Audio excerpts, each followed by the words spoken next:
Araw-araw na pagbasa ng Biblia, Araw 79. Lumang Tipan, Deuteronomy 11, Deuteronomy 12. Sa gayon ay iibigin ninyo si Yahweh na inyong Diyos at palaging susundin ang kanyang mga tagubilin, kanyang mga batas, kanyang mga panuntunan at kanyang mga utos. Pansinin na hindi ako nakikipag-usap sa inyong mga anak na hindi nakaalam o nakakita sa mga parusa ni Yahweh na inyong Diyos, kanyang kadakilaan, kanyang malakas na kamay, ang pagpapakita ng kanyang kapangyarihan, ang mga tanda at mga gawa na ginawa niya sa gitna ng Ehipto, kay Paraon, hari ng Ehipto, at sa lahat ng lupain niya. Ninakita nila kung ano ang ginawa niya sa hukbo ng Ehipto, sa kanilang mga kabayo, o sa kanilang mga karwaheng pandigma, kung paano niya ginawa na ang tubig sa dagat na pula ay tabunan sila habang hinahabol nila kayo, at kung paano sila sinira ni Yahweh hanggang ngayon, o kung ano ang ginawa niya para sa inyo sa ilang hanggang sa makarating kayo sa lugar na ito. Hindi nila nakita ang ginawa ni Yahweh kina Datan at Abiram, mga anak na lalaki ni Eliab na anak na lalaki ni Ruben, kung paano bamuka ang bibig ng mundo at nilulon sila, ang sambahayan, ang mga tolda, at bawat nabubuhay na bagay na nakasunod sa kanila, sa gitna ng buong Israel. Pero nakita ng inyong mga mata ang lahat ng mga dakilang gawa ni Yahweh na ginawa niya.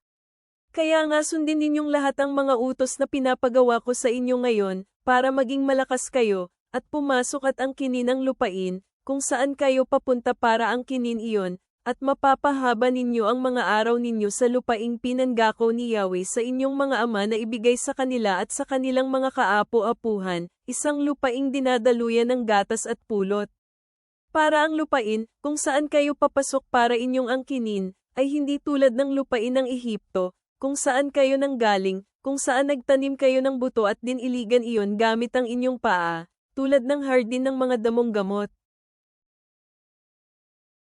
Pero ang lupain, kung saan kayo patungo para angkinin iyon, ay isang lupain ng mga burol at mga lambak, at umiinom ng tubig ng ulan ng kalangitan, isang lupaing inaalagaan ni Yahweh, ang mga mata ni Yahweh ay palaging naroon, mula sa simula hanggang sa katapusan ng taon. Mangyayari ito, kung masigasig kayong makikinig sa aking mga utos na sinasabi ko sa inyo ngayon para mahalin si Yahweh na inyong Diyos, at paglingkuran siya ng inyong buong puso at ng inyong buong kaluluwa, na ibibigay ko ang ulan ng inyong lupain sa kapanahunan nito, ang paunang ulan at ang panghuling ulan, para matipon ninyo ang inyong mga butil, ang inyong bagong alak, at inyong langis.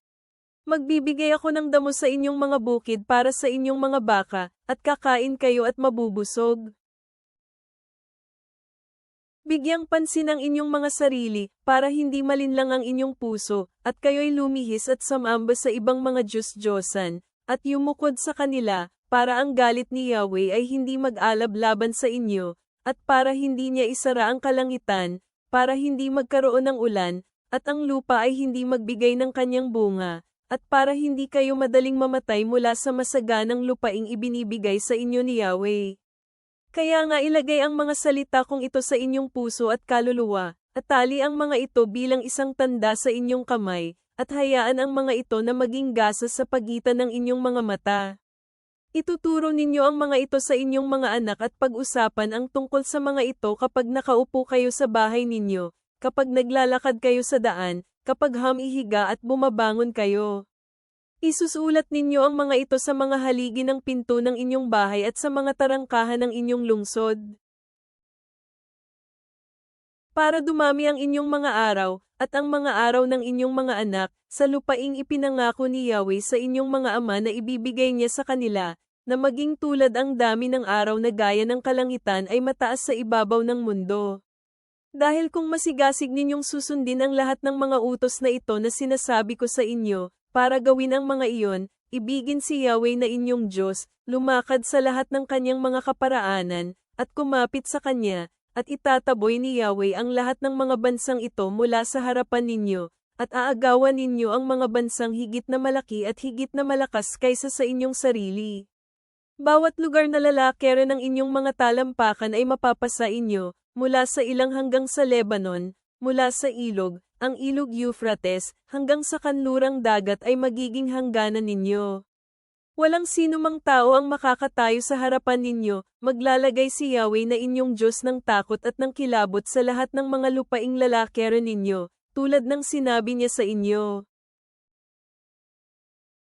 Masdan, itinakda ko sa inyo ngayon ang isang pagpapala at isang sumpa, ang pagpapala, kung makikininig kayo sa mga utos ni Yahweh na inyong Diyos na sinasabi ko sa inyo ngayon, at ang sumpa, kung hindi kayo makikinig sa mga utos ni Yahweh na inyong Diyos, pero lumihis palayo mula sa daan na sinasabi ko sa inyo ngayon, para sumunod sa ibang mga Diyos-Diyosan na hindi ninyo nakilala.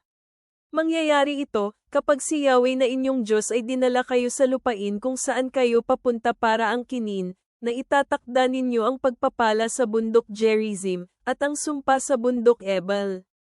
Hindi ba ang mga iyon ay nasa kabila ng Jordan, sa kanluran ng kanluraning daan, sa lupain ng mga Kananiyo na nakatira sa Araba, sa itaas sa lungat sa Gilgal, sa tabi ng mga kakahuyan ng Mor?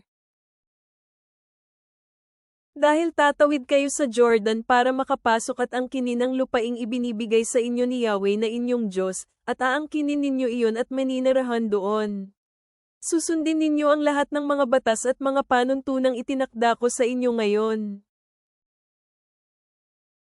Ito ang mga batas at ang mga panuntunan na pananatilihin ninyo sa lupain na si Yahweh, ang Diyos ng inyong mga ama, ang nagbigay sa inyo para inyong angkinin sa lahat ng araw na kayo ay nabubuhay sa mundo.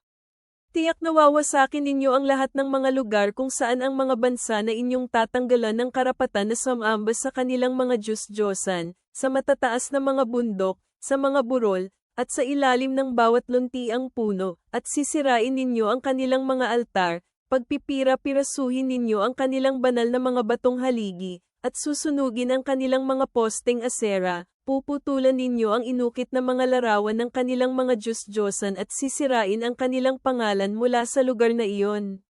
Hindi ninyo sasambahin si Yahweh na inyong Diyos tulad niyan.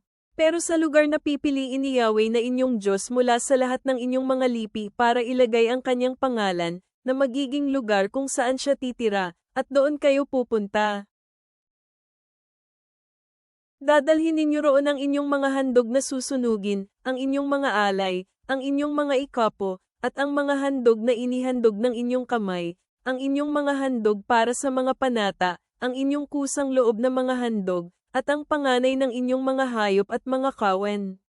Kakainin ninyo roon sa harapan ni Yahweh na inyong Diyos at magsasaya tungkol sa lahat ng mga bagay na inyong ginagawa, kayo at ang inyong mga sambahayan, kung saan kayo ay pinagpala ni Yahweh na inyong Diyos.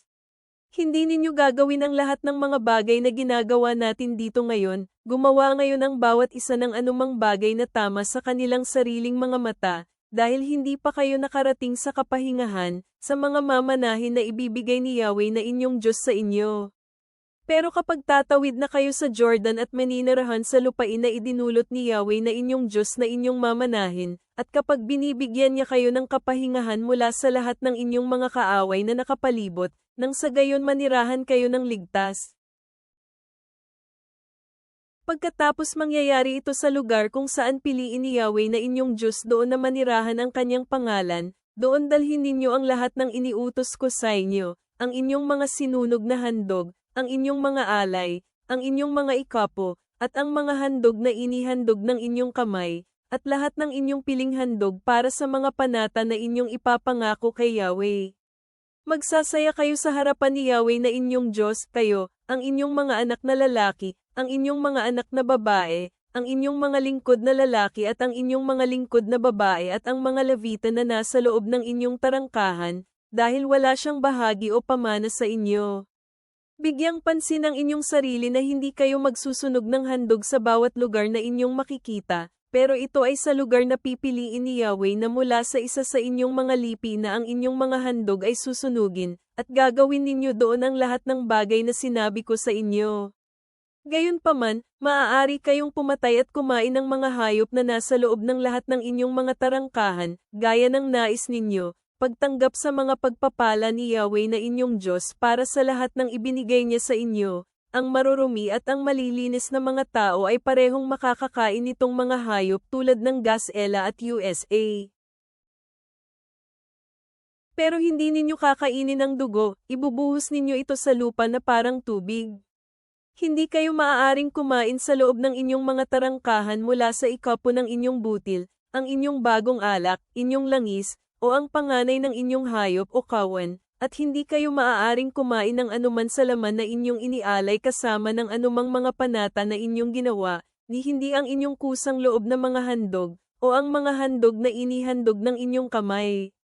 Sa halip, kakainin ninyo ang mga ito sa harapan ni Yahweh na inyong Diyos sa lugar na pipiliin ni Yahweh na inyong Diyos, kayo, ang inyong anak na lalaki, anak na babae, ang mga lingkod na lalaki, mga lingkod na babae, at ang mga Levita na nasa loob ng inyong tarangkahan, magsasaya kayo sa harapan ni Yahweh na inyong Diyos tungkol sa lahat ng bagay kung saan inilagay ninyo ang inyong kamay. Bigyang pansin ang inyong sarili na hindi ninyo pababayaan ang mga Levita hanggat naninirahan kayo sa inyong lupain. Kapag pinalawak ni Yahweh na inyong Diyos ang inyong mga hangganan, tulad ng ipinangako niya sa inyo, at sinabi ninyo, kakain ako ng laman, dahil sa inyong pagnanais na kumain ng laman, maaari kayong kumain ng laman, gaya ng inyong pagnanais.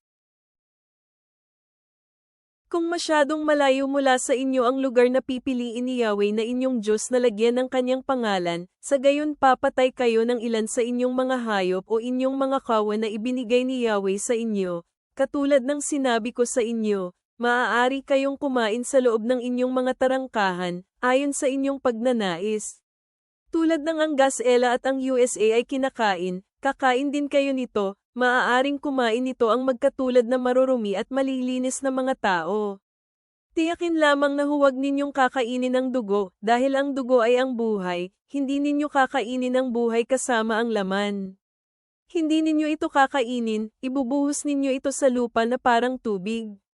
Hindi ninyo ito kakainin, para lahat ay maging mabuti sa inyo, at ng inyong mga anak na susunod sa inyo, kapag ginawa ninyo kung ano ang tama sa mga mata ni Yahweh. Pero ang mga bagay na nabibilang kay Yahweh na mayroon kayo at ang mga handog para sa inyong mga panata, kukunin ninyo ang mga ito at pupunta sa lugar na pipiliin ni Yahweh. Ihahain ninyo ang inyong mga sinunog na handog, ang laman at ang dugo, sa altar ni Yahweh na inyong Diyos. Ang dugo ng inyong mga alay ay ibubuhos sa altar ni Yahweh na inyong Diyos, at kakainin ninyo ang laman. Magmasid at makinig sa lahat ng mga salitang ito na sinasabi ko sa inyo, na maaaring makabuti ito sa inyo at sa inyong mga anak na susunod sa inyo magpakailanman, kapag ginawa ninyo kung ano ang mabuti at tama sa mga mata ni Yahweh na inyong Diyos. Kapag winasak ni Yahweh ang mga bansa mula sa harapan ninyo, kapag pumasok kayo para alisan sila ng karapatan, at mapaalis ninyo sila, at maninirahan sa kanilang lupain, bigyan pansin ang inyong sarili na hindi kayo mabibitag sa pagsunod sa kanila. Pagkatapos silang mawasak mula sa harapan ninyo, mabitag sa pagsisiyasat sa kanilang mga Diyos, sa pagtatanong, paano sumasamba ang mga bansang ito sa kanilang mga Diyos-Diyosan. Ganoon din ang gagawin ko. Hindi ninyo yan gagawin sa paggalang kay Yahweh na inyong Diyos, dahil ang lahat ng bagay na kasuklam-suklam kay Yahweh, ang mga bagay na kinasusuklaman niya, ginawa nila ang mga ito sa kanilang Diyos-Diyosan. Sinunog nila kahit pa ang kanilang mga anak na lalaki at kanilang mga anak na babae sa apoy para sa kanilang mga Diyos-Diyosan. Ano man ang sinabi ko sa inyo ay sundin ito. Huwag itong dagdagan o bawasan. Bagong Tipan, Luke 12:35-59. Isuksok ninyo ang inyong mahabang damit sa inyong sinturon, at panatilihing nag-aapoy ang inyong mga ilawan. At maging katulad kayo ng mga taong naghihintay sa kanilang amo na bumalik mula sa kasalan, upang kung siya ay bumalik at kumatok, agad nilang bubuksan ang pinto para sa kanya. Pinagpala ang mga lingkod na iyon, na masusumpungan ng amo na nagbabantay sa kanyang pagbabalik. Totoo, sinasabi ko sa inyo na isusuksok niya ang mahaba niyang damit sa kanyang sinturon, pauupuin sila para sa pagkain, at lalapit at pagsisilbihan sila. Kung ang amo ay dadating sa pangalawang pagbantay sa gabi o kahit sa pangatlong pagbantay at nakita silang handa, pinagpala ang mga lingkod na iyon. Dagdag pa nito, alamin ninyo ito, na kung alam ng amo ang oras ng pagdating ng magnanakaw, hindi niya hahayaang mapasok ang kanyang tahanan. Maging handa din, dahil hindi nyo alam ang oras ng pagdating ng anak ng tao. Sinabi ni Pedro, Panginoon, sa amin mo lamang ba sinasabi ang talinghagang ito o para rin sa lahat? Sinabi ng Panginoon, sino ngayon ang tapat at matalinong tagapamahala na itatakda ng kanyang Panginoon para sa ibang lingkod upang ibigay sa kanila ang kanilang bahagi ng pagkain sa tamang panahon? Pinagpala ang lingkod na iyon, na masusumpungan ng kanyang Panginoon na gumagawa niyan sa kanyang pagdating. Totoong sinasabi ko sa inyo na siya ay gagawing tagapamahala sa lahat ng kanyang ari-arian. Ngunit kung sinasabi ng lingkod na iyon sa kanyang puso, matatagalan pa ang pagbabalik ng aking Panginoon, at sinimulan niyang bugbugin ang mga lalaki at babaeng lingkod, at kakain at iinom, at malalasing. Ang Panginoon ng lingkod na iyon ay darating sa araw na hindi niya inaasahan, at sa oras na hindi niya nalalaman, at siya ay pagpipira-pirasuhin at magtatalaga siya ng lugar para sa kanya kasama ang mga hindi tapat. Ang lingkod na iyon, na alam ang kalooban ng kanyang Panginoon at hindi naging handa o ginawa ang ayon sa kanyang kalooban, ay mabubugbog ng madami. Ngunit ang hindi nakakaalam, at gumawa ng mga bagay na karapat-dapat sa pagbugbog, ay mabubugbog ng kaunti. Ang lahat ng binigyan ng marami, marami din ang hihingiin sa kanya, at ang pinagkatiwalaan ng marami, marami ang hihingiin nila sa kanya.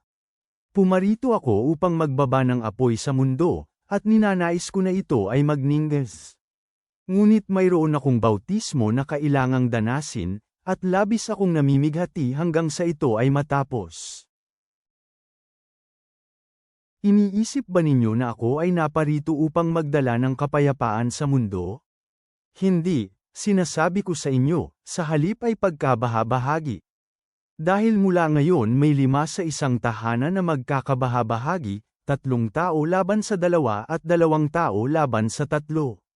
Sila ay magkakabahabahagi, ama laban sa anak na lalaki at anak na lalaki laban sa ama, ina laban sa anak na babae at anak na babae laban sa ina, ang biyenan na babae laban sa manugang na babae at manugang na babae laban sa biyenan na babae. Sinasabi din ni Jesus sa napakaraming tao, kung nakikita ninyong namumuo ang ulap sa kanluran, agad ninyong sinasabi, may ulan na paparating, at gayon ang nangyayari.